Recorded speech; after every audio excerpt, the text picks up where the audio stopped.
Hey, what's up guys, Aristotle here, welcome to my Division 10 hints and tips for the Dark Zone. So basically I'm running through 10 quick, easy hints and tips to help you play in the Dark Zone and survive a bit longer. So let's head straight on into the Dark Zone. We're going to jump straight in, I'm going to give you 10 tips.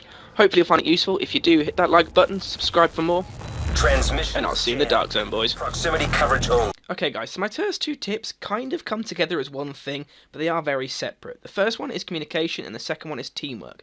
You want to remember in this game, guys, that when you're playing in the Dark Zone, rogue players are the main target for everyone. Everyone is going to be trying to kill them. So you want to make sure that you've got constant communication with your teammates to make sure they all know when you need heals, when you need to shoot, when you need to go. But you also remember you can talk to other players as well who are around the Dark Zone but not necessarily in your team. That way, you want to be working together, communicating with them as well through the direct communication to make sure that you're all working together as one big unit to take out the rogue players who are the direct enemy towards you. Also, if you're rogue, talking to your teammates, letting them know where all the enemies are coming in, it's another important thing. My third tip is also going to be encompassed here quickly, as I just dropped a heal as you just saw a couple of seconds ago. That is the most important thing to be doing in this game, healing. You want to make sure at all times, as you can help it, you have 3 bars of health. The reason for that is if you're low on health, players will tend to focus you. Be it rogues, they will take off the players with lower health first as they are the easy targets to kill. Because, you're the weakest one in the herd, you're going to be reducing fire on your rogue team if you kill the weaker players first. Also, if you've got low health and you're not in a team, and there's a group of players around you who aren't rogue, they might look at you and think, well, he's got low health, he's going to be an easy kill, we're not going to take much damage from him, so we're going to shoot him and get the kill and not have to worry about taking damage, like I said. So you want to make sure, guys, you've got health at all times, have those healing skills, have those medkits, and try to stay at full health. Alright guys, so tip number 4 is skill balance. So when you're in the Dark Zone, normally if you're playing it properly, you'll be with at least one other player, if not 4 players. So what you want to be doing is really balancing your skills out and using skills that really complement each other. Now I have mentioned this in my PvE video, but I figured I'd talk about it again here just very quickly. Obviously what I've always suggested is having a healing skill on, so that should be one of your skills in everyone's slot. Be it one of the 4 that are here with whatever mod you want on it. I was just looking through these now. I genuinely think that the defibrillator mod, when that comes out, will be really, really awesome. That's actually reviving down players and teammates. So that's quite cool. But like I say, you want to have a good balance of skills. So if someone's got pulse, I'd say then have someone maybe using the ballistic shield to soak up bullets. Have someone using sticky bombs to cause that splash damage on enemies. Just balance out your skills. Mix them all up. Use the turret, seeker mine, mobile cover, whatever, what have you basically. Have it all based on what you guys want to do and have it balanced well. So you've always got somebody who can dish out damage, someone who can dish out a support skill, someone who can do this. Have every base covered essentially while you're playing. Obviously you want to play to your strengths with the balancing, but like I say, as long as you've got a good balance between the skills, you should be working fine as a team. And obviously this comes back to tip number 2, which is obviously teamwork. So obviously work as your team to balance your skills out and get a really, really good mix.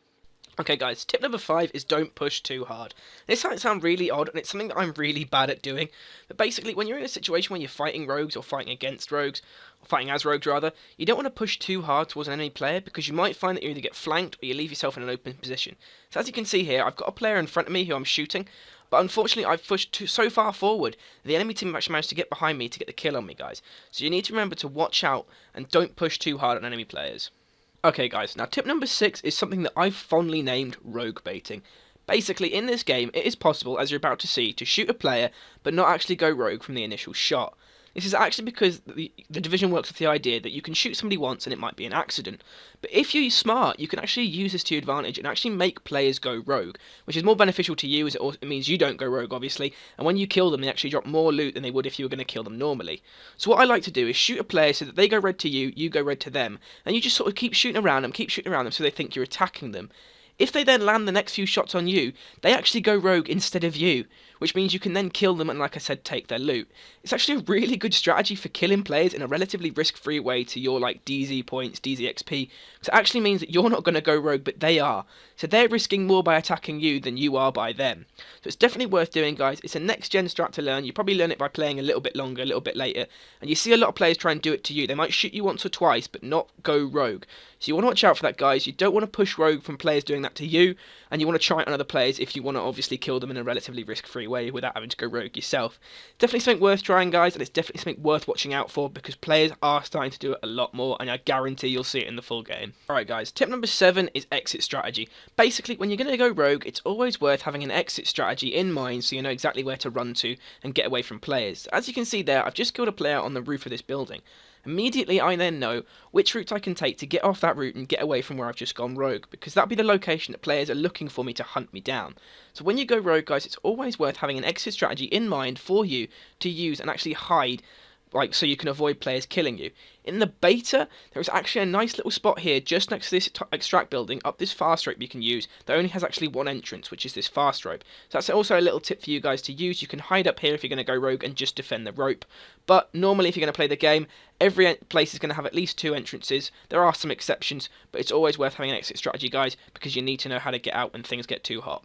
Okay guys, now tips number 8 and 9 again come together, and they are watch the numbers, and I don't mean the RPG numbers, I mean the actual player physical numbers, and tip number 9 is go smart, or at least play smart. So as you can see here, there's a lot of players around, there's at least 3 or 4 groups together, a couple of them sort of run off when we start playing, but we've still got quite a lot of players. And as we know with the Division, at least in the beta, and I'm guaranteeing in the game, players play stupidly.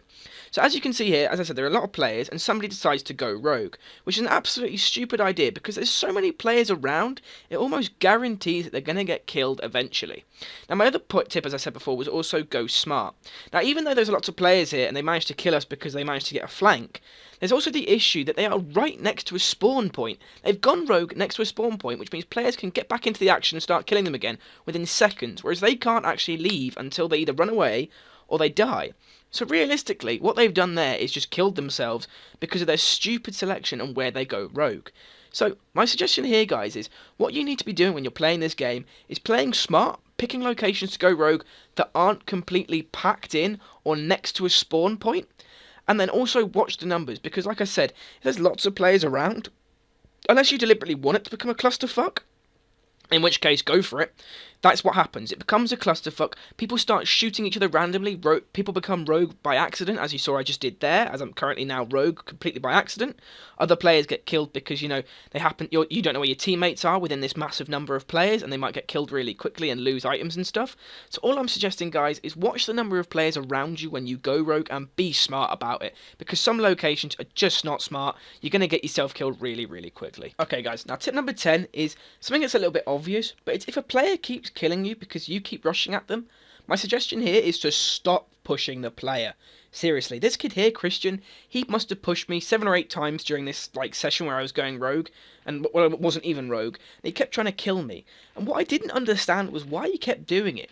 I had better gear than him. I hadn't picked up any loot off of him, so there was no reason for him to try and kill me, but he kept pushing me, and I've actually seen it happen before in the beta and also in the alpha. I just wonder why players do it. If someone's better than you, this is an RPG, remember, so numbers do matter. He might have better gear and weapons than you. So don't keep pushing players that kill you. And then, just as a separate note, which is my little, bonus tip number 11, it's chill the fuck out.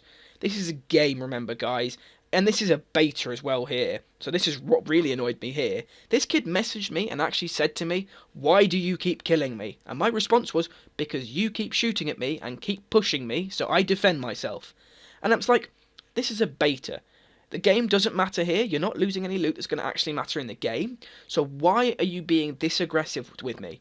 And the issue is, I guarantee it'll happen in the game as well. Players will push you when they're lower leveled, when they don't have as good gear, and you'll kill them, and they'll get angry, they'll get, try and get revenge, they'll build up these little vendettas, and they'll try and kill you. So all I'm suggesting, guys, is what you need to do when you play this game is, like I said in tip 9, play smart, don't be stupid. If a player's better than you, you might have to just accept it. They just have better gear than you. That can't be helped. It's just a game. That's how it is. Don't get mad about it. And if you are the kind of person that gets mad about it, either stay out of the dark zones, only go in when you've got other friends to play with and back you up, or just, don't play the game. Because that's how the game works. You are meant to go rogue. You're meant to defend yourself. You're not going to let someone just walk all over and kill you. So, just deal with it and chill out. Because I've seen so many players in this beta just get so angry, so salty, and you're like, well, why bother, mate? It's just a game. It's not life or death, it's just a game. I know I've gotten a little bit ranty about numbers, like my little bonus tip here, but it happened so many times during the alpha and the beta. I just thought, players shouldn't keep pushing you. killing themselves because of it and then blame you for it. It's just stupid. But anyway, tangent aside, like I said, tip number 10 is just don't keep pushing players that are better than you. You just have to accept it and move on. But hopefully you guys have enjoyed the video. If you have, hit that like button, subscribe for more Division content. It's going to be coming out as soon as the game releases. I'm also going to do a little overview of my thoughts and opinions. Probably going to make that come out on Monday or Tuesday, depending on time. But hopefully you guys have enjoyed, and I'll see you in the next one.